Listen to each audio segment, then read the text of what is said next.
आप सबको डॉक्टर रजनी रमन झा सह आचार्य संस्कृत विभाग राज की महारानी सुदर्शन कन्या महाविद्यालय बीकानेर का नमस्कार स्वीकार हो। हमने माहेश्वर सूत्र का अध्ययन कर लिया और प्रत्याहार बनाना सीख लिया। अब हम संज्ञा प्रकरण प्रारंभ करते हैं। संज्ञा किसको कहते हैं? संज्ञा कहते हैं नाम को। Noun is the naming word. संज्ञा नाम का शब्द है। जैसे आपकी संज्ञा है, हर एक का नाम है, पिता का नाम है वो उनकी संज्ञा है, माँ का नाम है वो उनकी संज्ञा है। संज्ञा मतलब नाम। तो संज्ञा प्रकरण का अर्थ क्या हुआ? संज्ञा प्रकरण का अर्थ हुआ नाम का प्रकरण। तो इसमें कुछ नाम आएंगे जो आप लोगों के लिए महत्वपूर्ण है।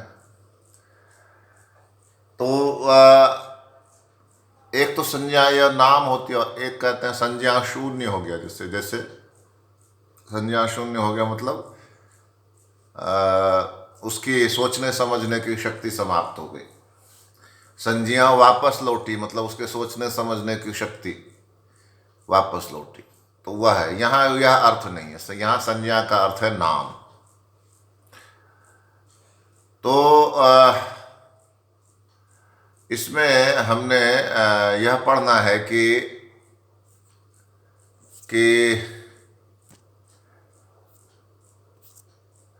इसमें हमने यह पढ़ना है कि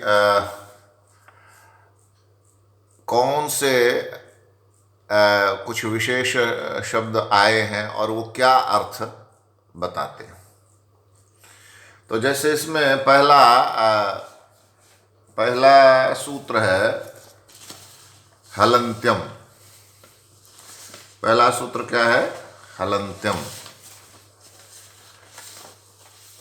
यदि आपने माहेश्वर सूत्र ढंग से पढ़ लिया हो तो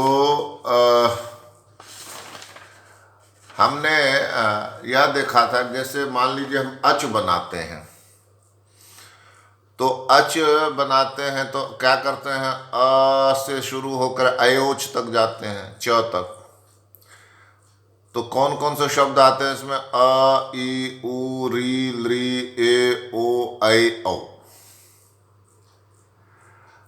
अब अ, ई, उ के अंत में क्या है? ण है। ण क्या है? हल है।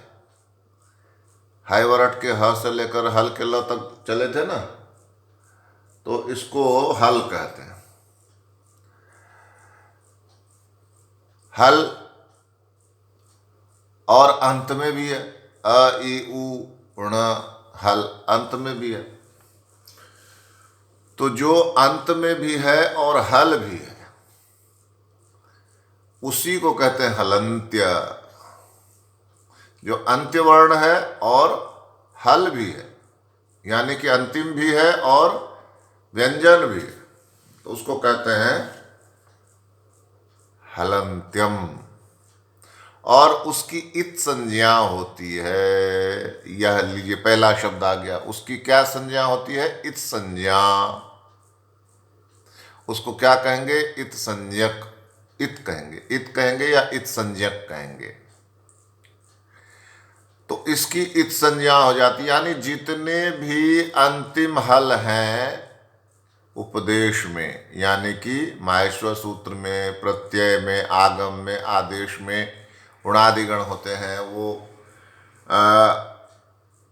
वे सब अंतिम हल होने के कारण से, हलन्त्यम होने के कारण से इत संज्ञक कहलाते हैं। इत संज्ञा होती है उसकी। ई, त और स का संयोग, यानी आधा त स, उसके ऊपर बिंदी। वैसे तो बिंदी भी आ सकती है और यहाँ भी आ सकता है हलन्तियाँ, तो इत संज्ञा हो जाती है। तो उसको इत कहेंगे या इत संज्ञक कहेंगे? उसको इत कहेंगे या इत संज्ञक कहेंगे। अब ठीक है, इत संज्ञक तो कहेंगे, पर क्यों कहेंगे? उसका क्या मतलब है? जैसे ये तो हलंत था ही, हल था और अंत में था, तो उसकी इत संज्ञा, उसको नया नाम क्यों दिया गया इत संज्ञक का?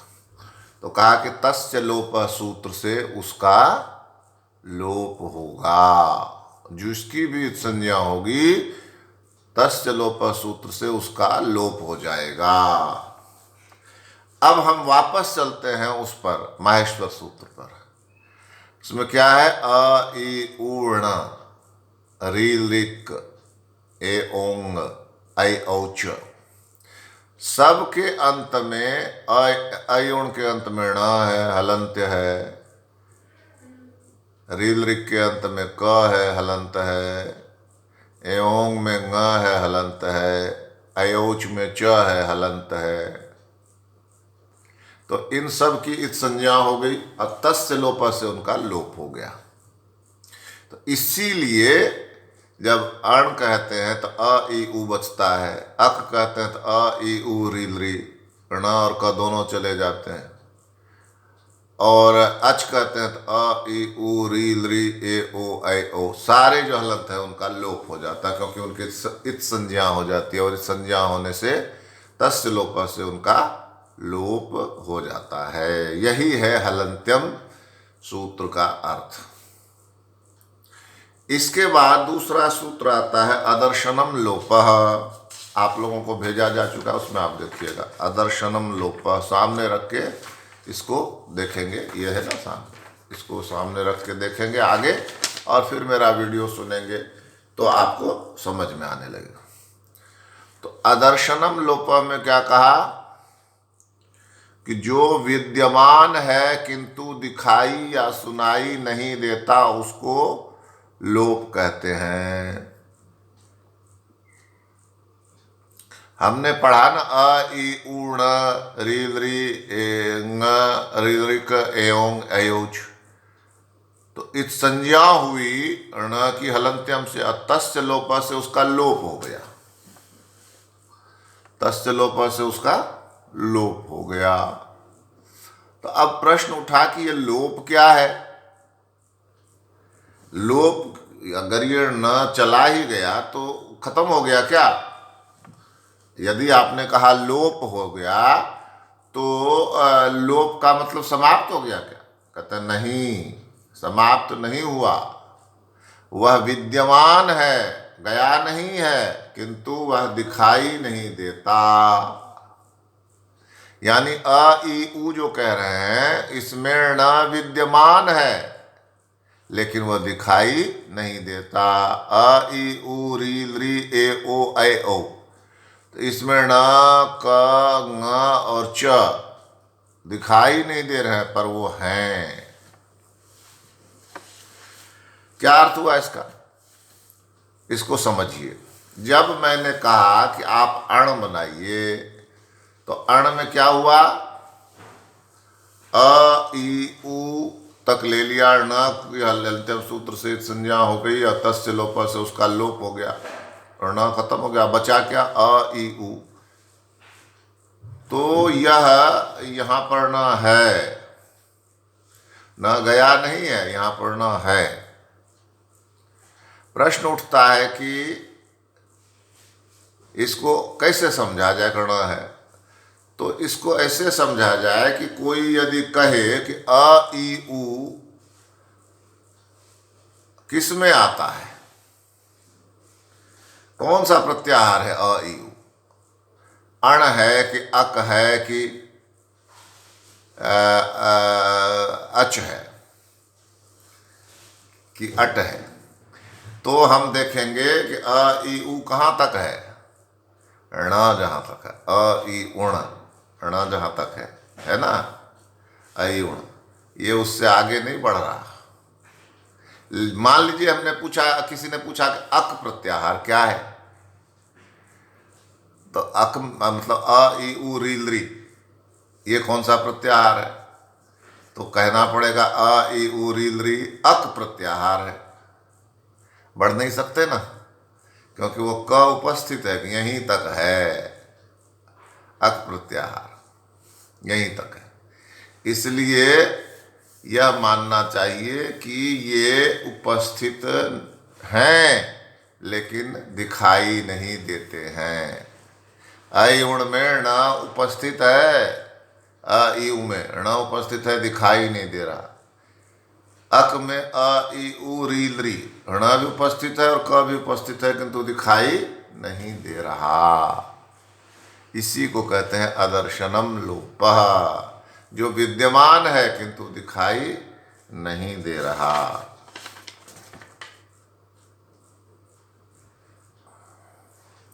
अच्छा, जैसे कहा जाए कि अण है तो अण अण बनाओ, तो अ ई उ बनाया और न का लोप हो गया।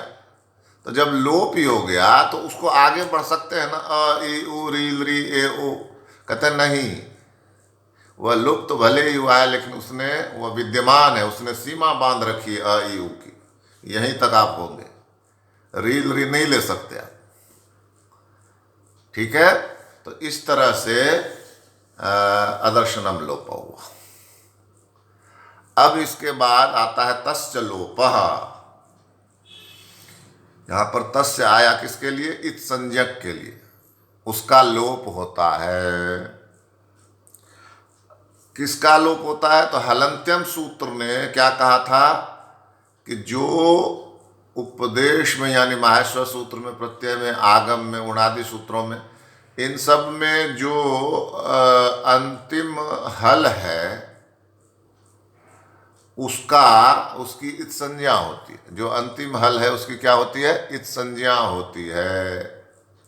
तो इत संज्ञा होने से क्या होता है? यही अब यह सूत्र कह रहा है कि तस्य लोपः, उस इत संज्ञक का लोप हो जाता है। पहले हलंत्यम ने क्या कहा कि अंत में जो हल है उसकी इत संज्ञा हो, अ ई ऊर्ण, इस ण की इत संज्ञा हो, रील रिक इस क की संज्ञा हो, एओंग इस ग की संज्ञा हो, अयो च इस च की संज्ञा हो। तो जब इनकी इत संज्ञा हो जाती है तो यहां पर वो सूत्र काम करता है, कौन सा? तस्य लोपः, यानी जिसकी इत संज्ञा होती है उसका लोप हो जाता है। इसीलिए अयुण में ण का लोप हो जाता है, क्योंकि ण की संज्ञा हो जाती है हलंत्यम से और तस्य लोप सूत्र से उसका लोप हो जाता है। अयुण, रील रिक एवं सब इसी तरह से चलते हैं। तो सारे प्रत्याहार इसी पर टिके हुए। किस पर? कि अंत में जो हल है उसका लोप होता है। तो उसी तरह से मान लीजिए कोई प्रत्यय लेते हैं, प्रत्यय, अण प्रत्यय, अण भी प्रत्यय है, अय प्रत्यय है, 2000 प्रत्यय, ठक है, ठय है, बहुत सारे प्रत्यय। तो टच प्रत्यय है, अच प्रत्यय है, बहुत सारे प्रत्यय, अक प्रत्यय। तो क्या बना? मान लीजिए हम ले रहे हैं टच प्रत्यय, तो टच में ट है और च है, तो च चूंकि अंत में भी है और हल भी है, इसलिए हलंत्यम सूत्र से उसकी इत संज्ञा हो जाएगी और तस्य लोप सूत्र से उसका लोप हो जाएगा। तो यही बात इसमें समझाई गई है, किसमें? तस्य लोपः में, कि जिसकी भी इत संज्ञा होगी उसका लोप हो जाएगा और जिसकी इत संज्ञा नहीं होगी उसका लोप नहीं होगा। और मान लो उसका लोप भी होना होगा तो किसी अन्य सूत्र से होगा, न कि तस्य लोपः सूत्र से, क्योंकि यह केवल इत संज्ञकों का लोप करता है। तो इस तरह से हमने हलंत्यम सूत्र देखा, अदर्शनम लोपः सूत्र देखा और तस्य लोपः सूत्र देखा। 3 सूत्रों की हमने जानकारी प्राप्त की। तो इसमें संज्ञा किसकी हुई? 2 संज्ञाएं इसमें आपने पढ़ ली। क्या? हलंत्यम सूत्र से इत संज्ञा और अदर्शनम लोपः से लोप संज्ञा। लोप का बताया ना कि जो विद्यमान है लेकिन दिखाई नहीं देता, तो उसकी संज्ञा क्या बताई? लोप। और पहला क्या था? हलंत्यम, जो अंतिम हल है वो इस संज्ञक है, इसलिए वहां भी नामकरण हो गया इस संज्ञा का। तो इस तरह से हमने आज 3 सूत्र पढ़े, शेष सूत्रों को हम आगे देखेंगे। धन्यवाद।